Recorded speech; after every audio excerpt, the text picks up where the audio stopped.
उनके पापों के बारे में बताया, उनको हील किया, उनको क्षमा किया, उनमें से लंगड़े चलाए, अंधों को दिखाया, और उन लोगों ने कहा अब हम अपने देखने से भी विश्वास करते हैं।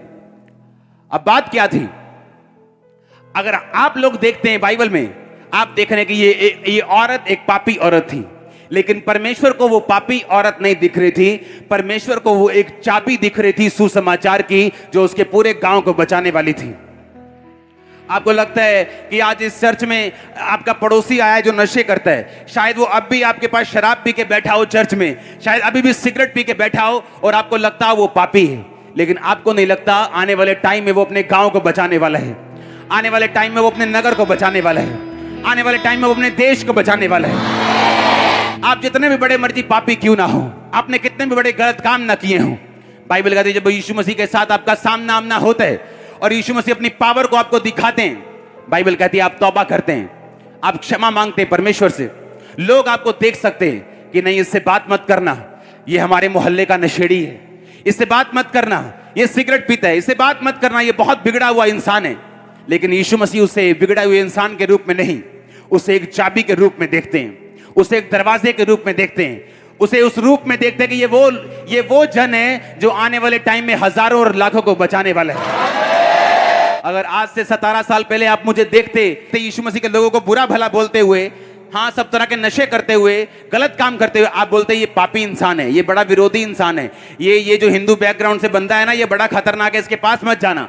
आप मुझे इस तरह देख सकते थे, लेकिन यीशु मसीह आने वाले टाइम में मुझे प्रेरित के रूप में देख रहा था, वो आने वाले टाइम में मुझे पास्टर के रूप में देख रहा था। मेरी बात को ध्यान से सुनो, आपका रिश्तेदार आपको बदल नहीं सकता, आपका प्यार करने वाला जो आपके लिए जान दे दे फिर भी आपकी लाइफ को चेंज नहीं कर सकता, वो आपकी लाइफ में कुछ एडिशन नहीं कर सकता, आपकी लाइफ में सिंपैथी दे सकता है, आपके लिए रो सकता है, आपको थोड़ा पैसा दे सकता है, लेकिन आपके कैंसर को, आपकी बीमारियों को, आपके ट्रबल को, आपके दिल के उस पेन को, उस दर्द को, उस अकेलेपन को, उस डिप्रेशन को वो दूर नहीं कर सकता। बाइबल कहती है यीशु मसीह ने कहा तू मेरे पास अगर आएगा तो मैं तुझे जीवन का जल दूंगा और मैं तुम्हें सोता बनाऊंगा, तू भी मेरे जैसे सोता बहेगा तेरे मुंह से, तेरे मुंह से वो सोता बहेगा जब तू मेरे पास आएगा। हालेलुया। आप चर्च को ये आपकी पावर समझ होनी चाहिए कि आपके पास कौन सी पावर है, यीशु मसीह कैसे आपको देखते हैं। अब मैं आपसे क्वेश्चन करना चाहता हूं, अगर यीशु मसीह आपके लिए इतना कर रहे हैं, वो आपके लिए इतना बड़ा सोच रहे, तो क्या अब यीशु मसीह में आने के बाद भी आपको पाप करना चाहिए, गलत काम करने चाहिए, चोरियां करनी चाहिए, चुगलियां करनी चाहिए? क्योंकि यीशु मसीह ने आपको एक बड़ी बुलाहट दी है, बहुत बड़ी। वो कहता मैं तेरे जीवन को जल का सोता बनाना चाहता हूं, जीवन जल का।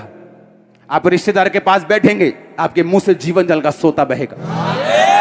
आप किसी बंदे के पास बैठेंगे, आपके मुंह से जीवन जल का सोता बहेगा। अब वो टाइम नहीं है कि हम अपने जवानी के टाइम को बॉयफ्रेंड और गर्लफ्रेंड बनाने में वेस्ट कर दें। इस चर्च की एक गवाही मुझे याद है, एक सिस्टर काम करती थी किसी मॉल में, और उस मॉल में एक लड़के ने कहा आप मुझसे फ्रेंडशिप करोगी? उसने कहा मेरी फ्रेंडशिप पहले से ही है। किसके साथ? उसने कहा जीसस क्राइस्ट के साथ मेरी फ्रेंडशिप है, मैं लोगों के साथ फ्रेंडशिप नहीं करती। वो लड़का बड़ा हैरान हुआ, उसने कहा ये कौन सी लड़की है, ये कैसी लड़की? आम लड़कियां तो क्या झट एक्सेप्ट कर लेती, ये कौन सी लड़की, ये कौन से जीसस की बात कर रही? वो उसने कहा ठीक है मैं तुम्हें चर्च लेके चलूंगी, तू वहां देखना हम कैसे वर्शिप करते हैं, कैसे हम परमेश्वर के वचन को मानते हैं। वो लड़का भी चर्च में आया, उस लड़की ने बपतिस्मा लिया, वो लड़का अलग से बहन भाई की तरह, हाँ ये नहीं बॉयफ्रेंड गर्लफ्रेंड बना के चर्च में आए।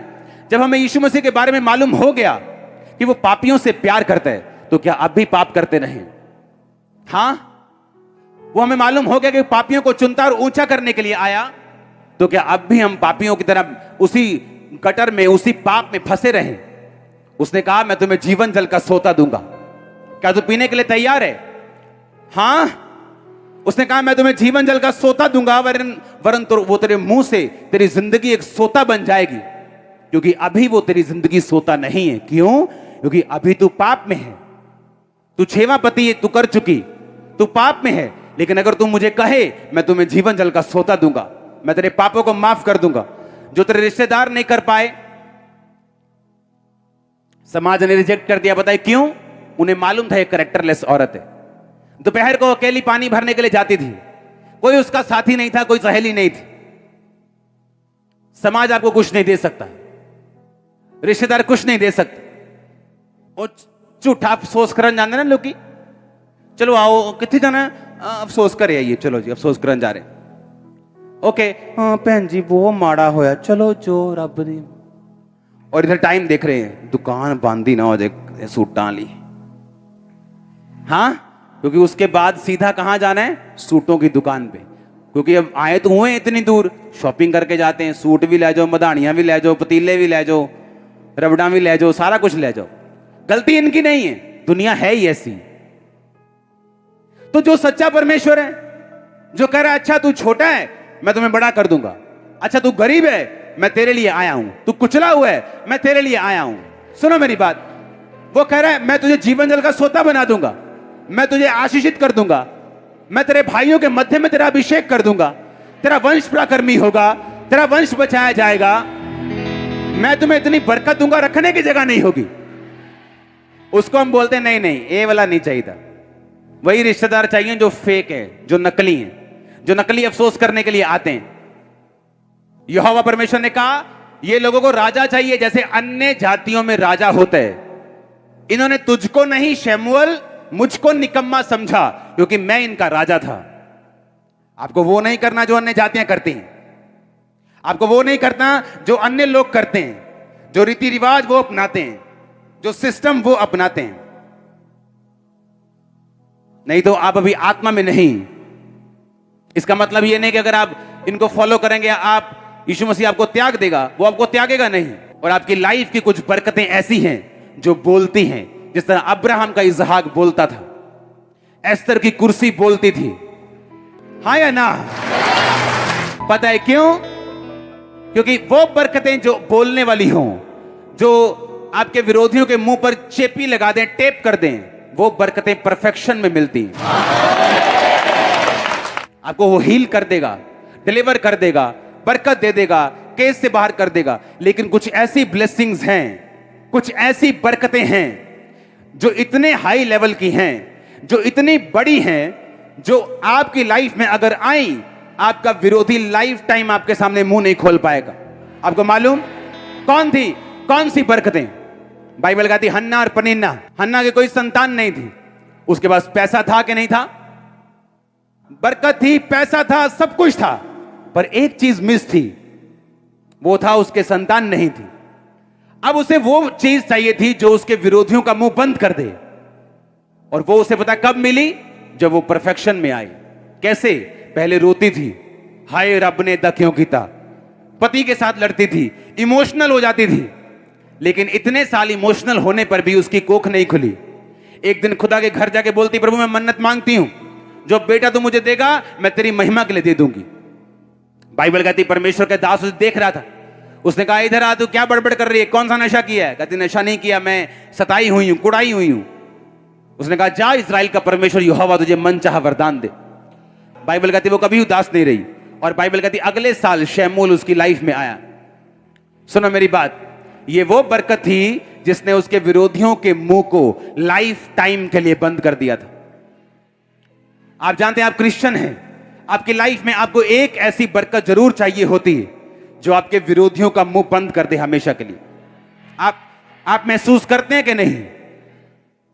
आपके विरोधी को पता होता है अब कोई गल नहीं, गड्डी ले ली, कोई नहीं कोई नहीं, अच्छा इन्हें आ हो गया, कार ले ले, कोई नहीं कोई नहीं। उसको मालूम है अभी एक चीज इसकी पड़ी है, उसको मालूम है ये होने वाली नहीं। वो हमेशा सोचता है कि मैं सुपीरियर हूं, उसको हमेशा लगता है कि नहीं ठीक है ये तो हम भी ले लेते हैं, हम भी कर लेते हैं। पर एक ऐसी चीज होती है आपकी लाइफ में जो सीधा आपको परमेश्वर के दखल से मिलती। सुनो मेरी बात, जब वो चीज आपकी लाइफ में आती, आपका विरोधी वो टेप नहीं लगती, परमेश्वर सीमेंट लगा के बंद करता है, उसको ऊपर से ईंट कर देता है। ऐसा मैंने देखा है। हालेलुया। आप सेवा करते हैं, कहते कोई नहीं कोई नहीं, लोग ही है, कोई नहीं कोई 10-15 हजार लोग ही है, कोई नहीं 2009-10 ओ कोई नहीं कोई नहीं कोई नहीं, अच्छा ये बरकाओ, कोई नहीं कोई नहीं कोई नहीं, ये फंसेगा अभी क्योंकि इसके पास बहुत से प्रॉब्लम्स हैं। लेकिन जब परमेश्वर छक्का मारता है तो बॉल मिलती नहीं, स्टेडियम के बाहर जाती है। और वो छक्का मारने वाला आपकी लाइफ में यीशु मसीह के नाम में। पौलुस ने कहा कुछ चीजें जो मैं तुम्हें समझा रहा हूं, ये परमेश्वर ने मुझसे नहीं कहा, लेकिन मैं परमेश्वर के करीबी होने के कारण तुमको ये सलाह देता हूं कि अगर तुम बिना ब्याहे रह सकते हो तो ठीक है, लेकिन ब्याहे